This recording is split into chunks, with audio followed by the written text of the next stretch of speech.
2 ಕೋಟಿ ಜನ ಯೋಗ ಮಾಡಬೇಕು ಥ್ರೂ ಔಟ್ ಸ್ಟೇಟ್. ಸಾಧ್ಯನಾ ಸರ್? ಅಂದರೆ 7 ಕೋಟಿ ಜನಸಂಖ್ಯೆ ಅಂತ ಮಾತಾಡ್ತೀವಿ, ಅದರಲ್ಲಿ 2 ಕೋಟಿ ಅಂದರೆ ತುಂಬ ದೊಡ್ಡ ನಂಬರ್. ಹೌದು.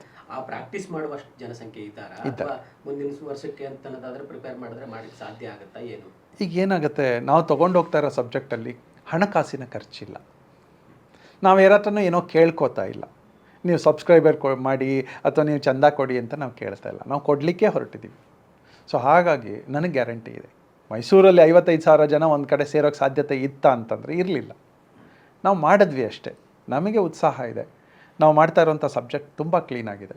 ನಾವು ಮಾಡ್ತಾ ಇರೋ ಸಬ್ಜೆಕ್ಟಲ್ಲಿ ಪ್ರತಿಯೊಬ್ಬರು ಯಾರ್ಯಾರು ಇನ್ವಾಲ್ವ್ ಆಗ್ತಾರೆ ಅವರೆಲ್ಲರಿಗೂ ಆರೋಗ್ಯ ಬಂದಿದೆ, ಖರ್ಚಿಲ್ಲದೆ ಇರುವಂಥ ಜೀವನ ನಡೆಸುವಂಥ ಶೈಲಿ ಬಂದಿದೆ, ಅವರ ಪ್ರೊಡಕ್ಟಿವಿಟಿ ಜಾಸ್ತಿ ಆಗಿದೆ, ಅವ್ರ ಸಂಪರ್ಕಗಳು ಜಾಸ್ತಿ ಆಗಿದೆ, ಅವ್ರ ಲೀಡರ್ಶಿಪ್ಸ್ ಜಾಸ್ತಿ ಆಗಿದೆ, ಉತ್ಸಾಹ, ಕಾನ್ಫಿಡೆನ್ಸ್ ಎಲ್ಲ ಜಾಸ್ತಿ ಆಗಿದೆ.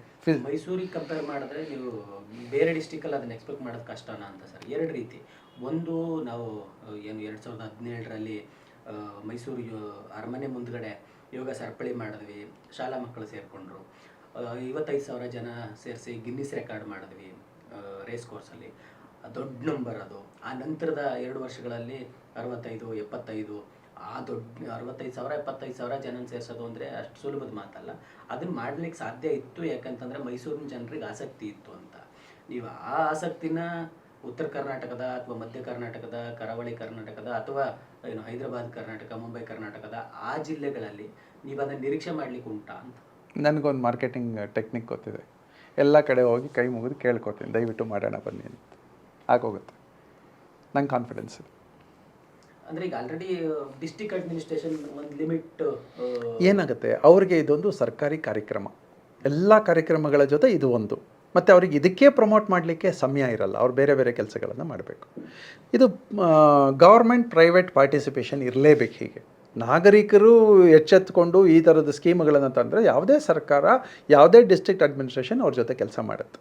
ಹಾಗೆ ನನಗೆ ಮೆಜಾರಿಟಿ ಡಿಸ್ಟ್ರಿಕ್ಟ್ ಅಡ್ಮಿನಿಸ್ಟ್ರೇಷನ್ ಮುಖ್ಯಸ್ಥರುಗಳು, ಡಿ ಸಿಗಳು ನನ್ನ ಪರಿಚಯ ಇದ್ದಾರೆ.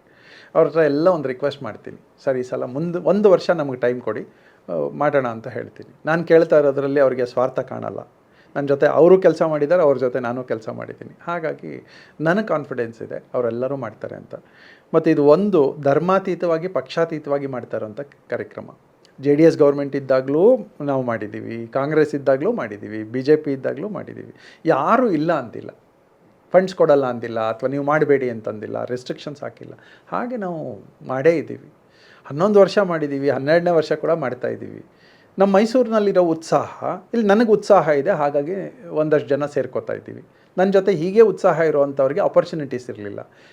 ಎಲ್ಲ ಕಡೆ ನಾವು ಹೋಗಿ ಎಬ್ಬಿಸ್ತೀವಿ. ಎಷ್ಟೋ ಜನಕ್ಕೆ ಆಪರ್ಚುನಿಟೀಸ್ ಬೇಕಾಗಿರುತ್ತೆ, ಎಷ್ಟೋ ಜನಕ್ಕೆ ಉತ್ಸಾಹ ಇರಲ್ಲ, ಫೆಸಿಲಿಟಿ ಇರಲ್ಲ.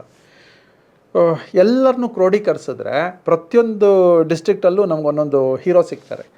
ಆ ಹೀರೋಗಳನ್ನು ತಗೊಂಡು ನಾವು ಮಾಡೇ ಮಾಡ್ತೀವಿ ಅಂತ 2 ಕೋಟಿ ಟಾರ್ಗೆಟ್ ಮಾಡ್ತೀವಿ. 1 ಕೋಟಿ ಆಗ್ಬೋದು, 3 ಕೋಟಿ ಆಗ್ಬೋದು. ನಾನು 2ಕ್ಕೂ ರೆಡಿ ಇದ್ದೀನಿ.